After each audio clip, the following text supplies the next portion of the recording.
खासदार डॉक्टर अजित गोपछडे व हडको यांच्या पुढाकारातून नांदेड मनपा शाळांमध्ये शालेय फर्निचरचं लोकार्पण करण्यात आले।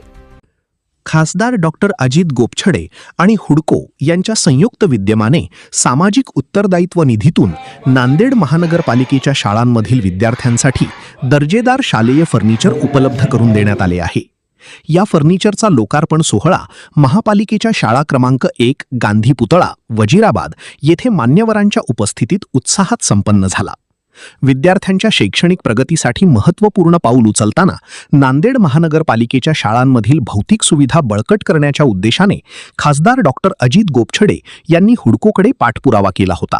महानगरपालिकेमधल्या 11 शाळांना आपण फर्निचर म्हणजे मुलांना बसण्यासाठी बेंच आणि डेस्कची व्यवस्था केलेली आहे आणि ते आज प्रतिकात्मक स्वरूपामध्ये या जी वजीराबादची जी शाळा आहे गांधी पुतळ्याजवळची त्याच्यामध्ये ओपनिंगचा आपण कार्यक्रम केलेला आहे। या महापालिकेतील सर्व नगरसेवक, महापौर, उपमहापौर, स्थायी समिती सभापती, आजी माजी सर्व आमचे पदाधिकारी आणि भारतीय जनता पार्टीचे सर्व पदाधिकारी या कार्यक्रमाला उपस्थित होते। मस्साजोगचे जे सरपंच आहेत संतोष देशमुख त्यांच्या मिसेस आज निवडणुकीच्या रिंगणामध्ये होत्या, त्यांचा पराभव झालेला आहे। सदानंद देशमुख 92 मतांनी विजयी झाले। काय वाटतं तुम्हाला? मी आत्ताच पश्चिम बंगालच्या निवडणुकीतून आलेलो आहे, मला त्या विषयाची खरं तर माहिती नाही, पण मी त्या विषयाची माहिती घेईन कारण त्याच्याबद्दल मला आता विशेष अशी काही माहिती नाही।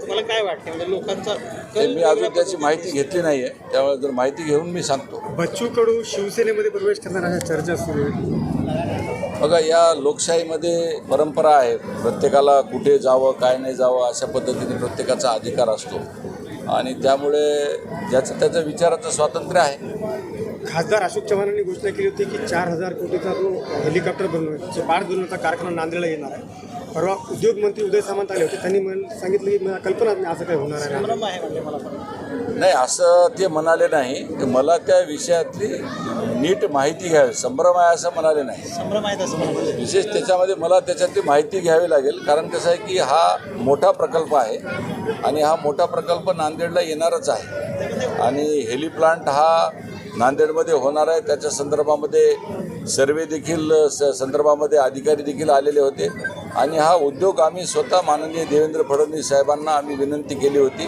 की साहेब या नांदेड जिल्ह्यातल्या बेरोजगारी हटवण्याच्या संदर्भात, युवकांना रोजगार मिळवण्याच्या संदर्भात श्रेय त्याचं कोणाला मिळेल तर शेवटी आमच्या राज्याचे मुख्यमंत्री देवेंद्र फडणवीस साहेबांनाच मिळणार आहे।